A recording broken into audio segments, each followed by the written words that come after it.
All New York, the city that never sleeps. We embrace that here. If you feel like you're not getting enough shut-eye, you're not alone. According to a Gallup poll, just 59% of Americans are getting 7 or more hours of sleep each day.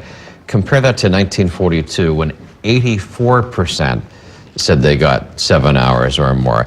This is not just an inconvenience. It can come with some serious health risks. I'm joined by Dr. Ken Redcross. Dr. Redcross, a chronic lack of sleep here is not the kind of thing that you can just cure by having 2 cups of coffee instead of 1. No, that is the opposite way to do it. And you're right. So the CDC says we're supposed to be getting 7 hours of sleep, and it seems like no one is, except maybe Jamie, who is getting 7 here, right? Only her. But most of us, about a third of us, are not getting the right amount of sleep. And you're right, Pat. It's associated with so many different disease states. So is it that we're not prioritizing it? I feel like I don't have time, and I don't want to get too caught up in our schedule, because our schedule is not a typical one. Right. But for all of us, you have to make time to sleep and decide that it's important for your health. No, you really do. And in fact, I want you to think of something like sleep as something that is required. You know, it's one of those things that if you think about the way our society is, it's almost a badge of honor if you say, I don't need a lot of sleep because I can be more productive. But I want you to walk that back now and start thinking about, you know, if I get more sleep, then I'll be more productive instead of the other way around.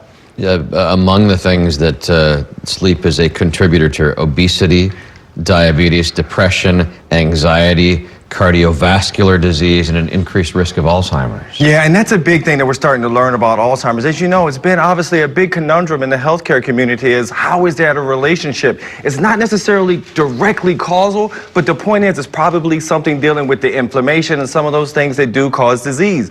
We're also learning that those people who tend to be more sleep deprived also have lower vitamin D levels.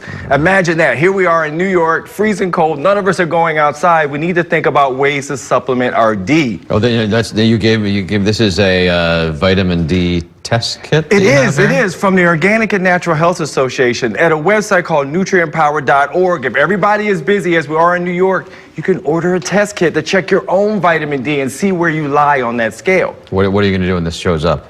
When you get the results, you're going to get that. You're going to get it. It's a finger stick, nice and simple. Finger stick, in about a week or 2, you get your results. And the good thing is it gives you a little scale as to where you should be. And you also should talk to your doctor about that also. Okay, I have my phone in my other hand here.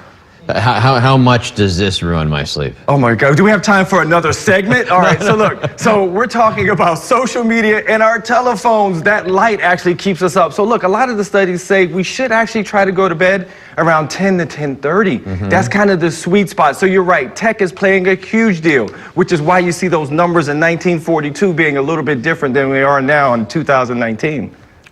You've given us a list here of things you can do to try to get a better sleep. Let's go through these point by point. Number 1, be consistent with your sleep schedule. Number 2, make sure that you've got the right sleep environment, a quiet and dark bedroom. Right.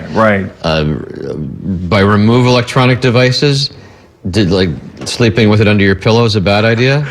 Well, what I want you to do is because the poster child of Mornings on One Sleep, Jamie Stelter, I figured that was coming. Sleeps with her phone under her pillow with an extra long charging cord. Well, only problem is you want to at least put the do not disturb on, okay? Because you want to make sure you're not being interrupted. That's all I ask, because I get it. It's that important, so we have to back out a little bit. The other thing is, too, the temperature in the room. Believe it or not, that makes a difference. They say around 67 to 69 is, once again, the sweet spot to get a good night's sleep. Last 2 things you had on the list there were avoid large meals before bed, caffeine, alcohol. I really noticed that. Absolutely. And exercise before bed is good or bad? Actually good, and it's different for some of us. I'm a little bit of a morning exerciser, but at night I kind of do a circuit also, just so that I can get my endorphins up and then come down slowly at nighttime. Okay. Good. We learned something. We'll have you back to follow up. Thank you. Thank you. I want to remind you that Dr. Ken Redcross has a new book out. It's called The 4 Cornerstones of a Lasting, Caring Relationship with Your Doctor. There it is, all about the bond you have with your doctor. We'll introduce you to our New Yorker of the Week.